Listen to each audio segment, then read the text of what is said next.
And as promised today on Brookline Interactive Group, we've got Select Board member Nancy Heller, who is running for re-election. The election, of course, is Tuesday, May 4th, Star Wars Day. Nancy, thanks for being on the show today. Thank you, Tommy, for having me. This is a good opportunity to explain my positions and how I look at things. Well, before we get there, I usually ask folks whether or not they're candidates. What have you been doing from birth until now? Tell us about how you got to where you are. We want to know the path that you took. Well, I was actually grew up in, my childhood is unusual, I think, a bit unusual. I grew up in Galveston, Texas, which is a place that has many historical facts. It's actually the birthplace of Juneteenth, which many people don't know. Juneteenth is the day that Blacks in America celebrate the Emancipation Proclamation, even though it wasn't Juneteenth. It's Juneteenth 1865. And the Emancipation Proclamation was in 1863. So it's 2.5 years before the slaves in the South discovered that they were actually supposed to be free. At any rate, as I say, my childhood was a bit unusual. My parents were very, very progressive, and we always discussed politics at the table, etc. My parents were, for a lot of my early childhood, I think my parents were pretty upset and worried about McCarthy, because my uncle, and the rest of my family is very progressive as well, and my uncle was actually blacklisted by McCarthy. And I can remember that my parents bought our first TV for the Army McCarthy hearings in 1954. So that's sort of the backdrop. My mother worked full time. She was a scientific researcher in diseases of the blood, including sickle cell anemia and abnormal hemoglobins.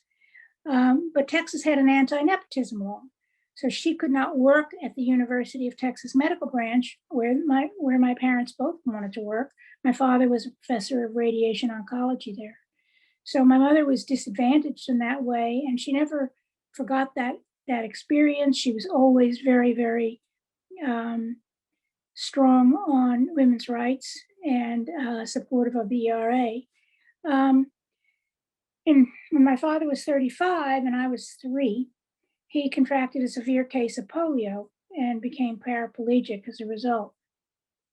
Of course, nothing was accessible then, so we really had an education in how what life was like for people with disabilities. And for instance, when we went to on vacations, we tried to escape the heat in Galveston, go on a driving vacation. My father would hire one of the custodians from the hospital to come with us to carry him places or help him get his wheelchair in and out of things. And one of my most vivid memories actually is that we could never eat in a restaurant because Howard was a Black man and no restaurant would seat us. So we ate many, many picnics, which I guess was fine with us as children, to run around more. But my parents would refuse service if Howard couldn't join us. So my family also abhorred segregation, and that had many challenges. I can recall one incident where I wanted to ride the municipal bus with my nanny, who was also Black. And we got onto the bus, and she was going home from our house. The bus stopped right outside, and I would just ride the bus back home. We went to the back, which, where she was supposed to sit because it was segregated. So the burly bus driver, I can remember he was this big guy. He saw what was happening, and he came to tell me that I had to move to the front of the bus. And I said, no, I really didn't want to do that. I wanted to be with my nanny, Nora. And he said, no, you have to move to the front. So we went back and forth. He insisted, and I insisted that I was staying where I was, and he insisted I was moving to the front. And finally, I guess he gave up. What could he do? Either he had to pick me up or somehow shove me or do something. and I figured he didn't think that would be a good idea. So he went back to the bus, to the driving the bus. But this is the kind of experience that I grew up with. And our lives were segregated. The schools were segregated. May 17th, 1954 was Brown v. Board, but that made no difference in the South. None. Every one of my classmates and friends through 8th grade came from families who supported segregation. In fact, when I was in the 8th grade, Mr. Bell, my American history teacher, wanted to have a debate about the Civil War, and he asked for volunteers for the North and the South, and I was the only one to volunteer for the North. So it wasn't exactly the most comfortable situation. There was a lot of, insults flying about why I would be supporting integration. And it was tough. I didn't have very many friends after that debate. Luckily, I went on to the high school the next year, and there were a few people there who were of like mind. But my parents were also concerned about the environment. They focused on harmful effects of pesticides with Rachel Carson's book in 1962, which we all read. And Galveston had been called Mosquito Island for a reason, which that there were so many mosquitoes all the time. And but the DDT was actually killing the birds, especially. And so once DDT was banned and they came back, I remember my mother being very, very pleased that we managed to save the brown pelican from extinction. But I fast forward now to my, to my adulthood and my interest in municipal government. I was already a town meeting member, and I was elected to the Brookline School Committee in 1989. And I was propelled, I think, to run by my concern that the Understanding Handicaps, which is now called Disabilities program, was not being supported enough by the school system. And I was concerned about the every year threat to the METCO program, was a fierce proponent of that program through my 12 years on the school committee. And I worked with Agnes Rogers, who was an outspoken advocate for seniors on the intersection of issues between the schools and the seniors. At that time, there was a period there where we were garnering school support for the senior center, which was a very important milestone in the town in terms of our support for seniors. I left the school committee in 2001 thinking we'd do a lot of travel, which we did. And unfortunately, my husband passed away. And then I learned, Sandy asked me to be on the advisory committee. And I learned there a great deal about municipal finance. And I was on the personnel subcommittee. I worked on the issue of civil service. One of the things about civil service is that it was, this is civil service, not for public safety, not for fire and police, but for the town employees.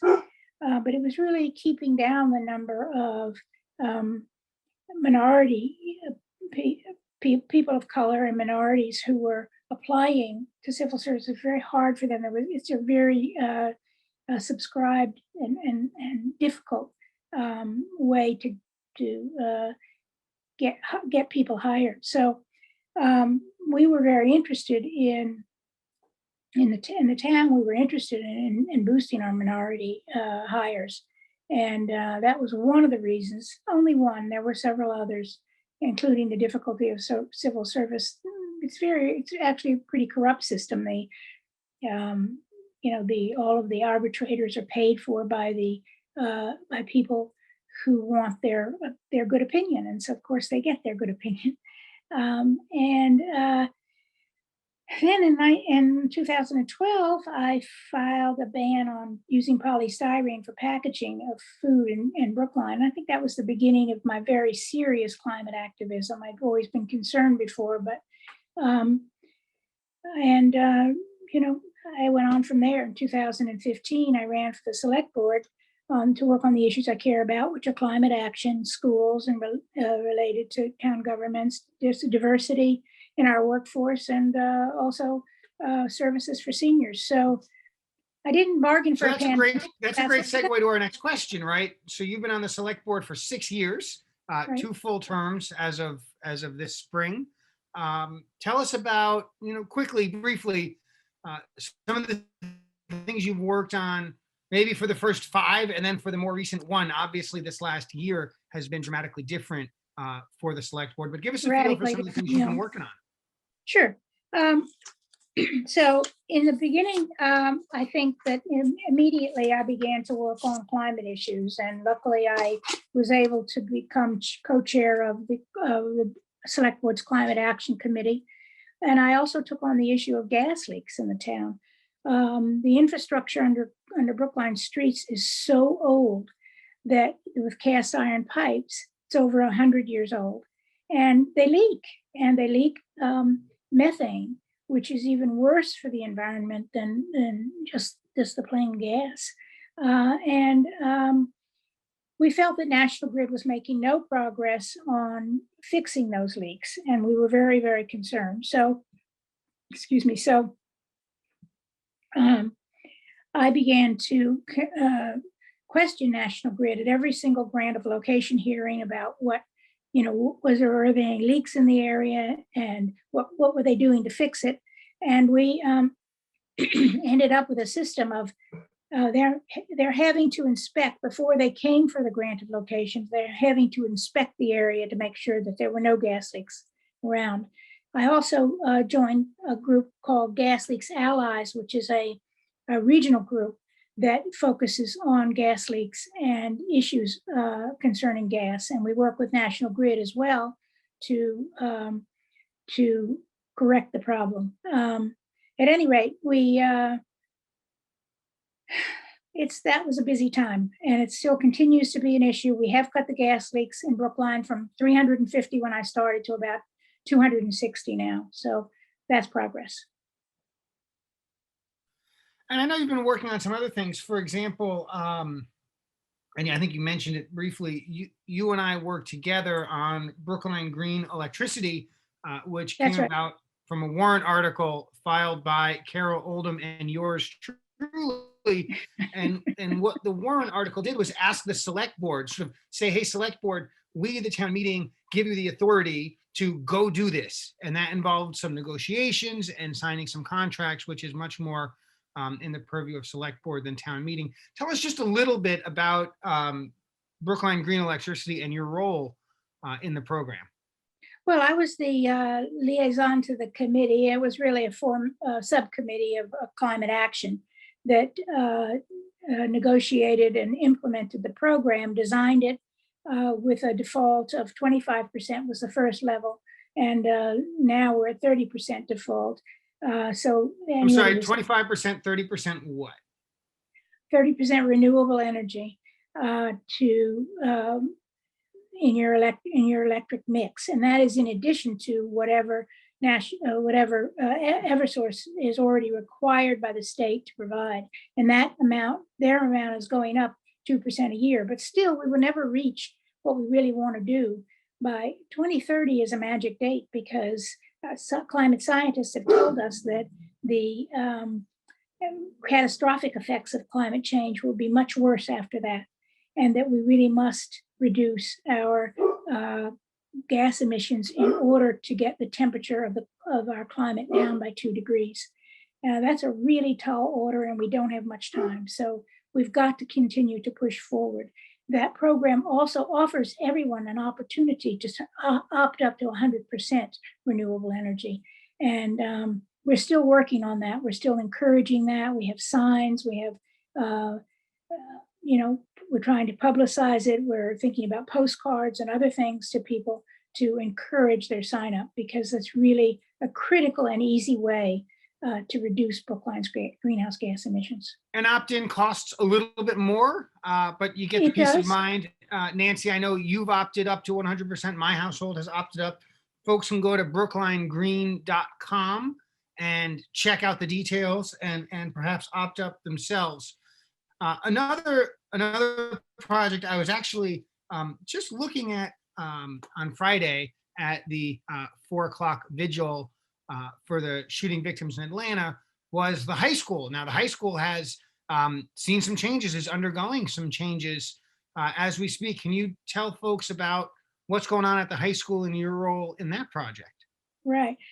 So I am the co-chair of the Expansion Advisory Committee, BHS, and we've been at it since about 2016, when we began to work with a design of what we wanted, and we had to end up scrapping our first issues because we didn't have enough space to redesign the high school as it is. So we needed to take by eminent domain the land at the corner of Cypress and Tappan. We then designed what's called a ninth grade academy, although there will be seniors in there sometimes as well.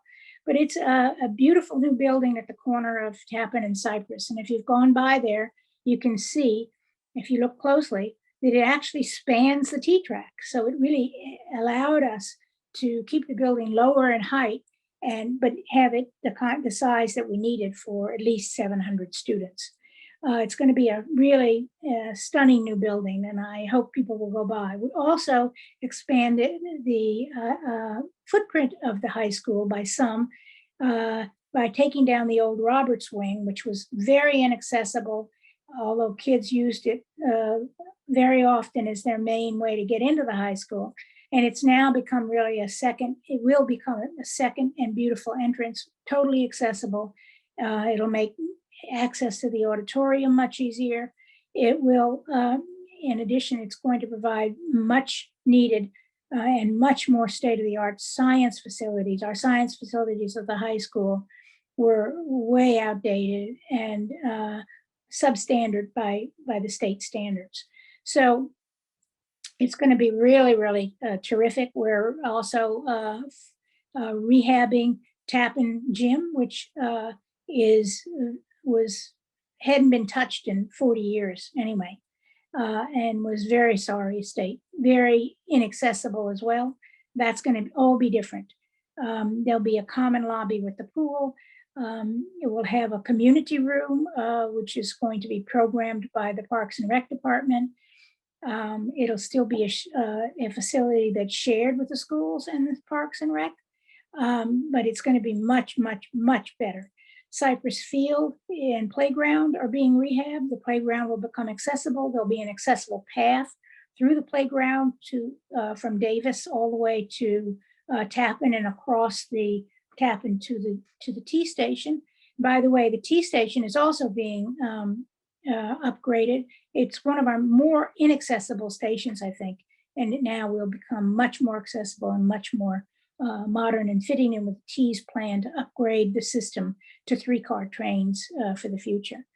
So it's really going to be a terrific project, and I hope people will go by there. It's not done yet. It will be done, however, by the end of 2021. We're a bit behind in our original schedule mostly because of the pandemic. And so we will finish the STEM building by September, but the beautiful building at Tappan and the station won't be completed until November, December of 2021. Moving so that's really one of the things I feel the most satisfaction because you can really see it. It's very tangible and it's right there. Yeah. And now I want to move to a different part of town, a different age group, and also a different spot in the planning process. I'd like to talk a little bit about the conversation around a senior center expansion over on Winchester and Center. And I know that's early days, but I understand you've had a role in that conversation as well. And we'd love to hear sort of what the status is on that. So Hebrew Senior Life, which has the affordable housing senior buildings at Center between Williams and Fuller, is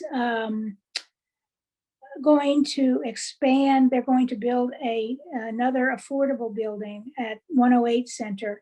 And they have discussed with us the possibility of expanding the senior center into that building. And that's their intent. And we need to work with them to make that happen. It's very, very early. There's really no plan exactly on the table yet. It's just a concept.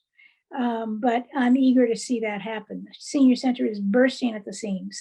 As you know, 20% of our population are seniors, and it really needs to happen. So I had also had an idea that when we were doing Newberry and purchasing the Newberry property, we could expand the senior center into that space at the academic building, at least on a temporary basis. But the pandemic has really harmed that. People don't want to be in a space yet. They're not ready to mingle, which I can totally get. I don't either. So that idea is a bit on hold. But the senior center itself is really needs to be expanded, and this is our way to do it. It So may not. let's pivot to Newbury. We've got a few minutes left, and the town has authorized the purchase of those parcels at Newbury's campus. Can you tell us just a little bit about your role there and what you see the future of those parcels to be? And your dog is welcome to chime in as well. He always does, whether he's asked to or not. I was very involved in the Newbury project. I was chair of the Newbury Zoning Study Committee, which is the one that brought the project to town meeting for an overlay district and zoning, a new zoning plan for the Newbury site, which involves the old Mitten House, which is being preserved, and it's going to be a senior, luxury senior housing development with independent, assisted, and nursing home level apartments. So we managed to get that through town meeting. It did very well, and the project is now starting to be constructed by a company called Welltower in coordination with a company called Balfour. And we expect it to be a very successful economically for the town, because we'll get a lot of taxes out of it, but also I think it fits a particular need. We also were able to purchase, they didn't need the entire campus. They bought the entire campus, but they didn't need it. So they were willing, as part of our deal, to sell us the piece called the West Side, which has an academic building and also a West Hall, as it's called, an old sort of Georgian type house on the property. And we have now we had a successful debt exclusion in the fall, and we've now taken possession of that. The pandemic has again halted our plans for that, because it's a usable building, the academic building. West Hall is not. It needs a lot of renovation. So we need to hopefully get some short-term use there. We have the building department in the basement. It's much better for them, much more economical for the town to have them there, as we have storage now for supplies. They don't have to go out and schlep all the way to Home Depot to get stuff. And we have a big space which we can use, and for all kinds of things, including I'd hoped to have a vaccination site there, but the state would not give us enough vaccines to make that possible. At any rate, we will engage in a long-term planning process, which we promised the town, for all kinds of Brookline needs, including housing, affordable housing, a senior center expansion, people even talking about a pool, or staff offices. So we have a lot of work to do around a planning process to engage. Again, the pandemic has kind of constrained us there, and I'm hoping that we will be able to get to it pretty soon. Nancy, we've got just under a minute left, so I want to thank you for appearing here on Brookline Interactive Group and give you 30 or 40 seconds. Tell us your webpage, give us a quick pitch. Let's end it on a bang. Nancy, it's all you. So my webpage is hellerforselectboard.com. And you will find I have a letter and a bio there, and a lot of information of who's endorsing me, and you can sign up for a lawn sign or volunteer for the campaign or make a donation, any of those things. And I hope you will. It's hellerforselectboard.com. You can spell 4 as the number 4 or the word 4. Either way, it works.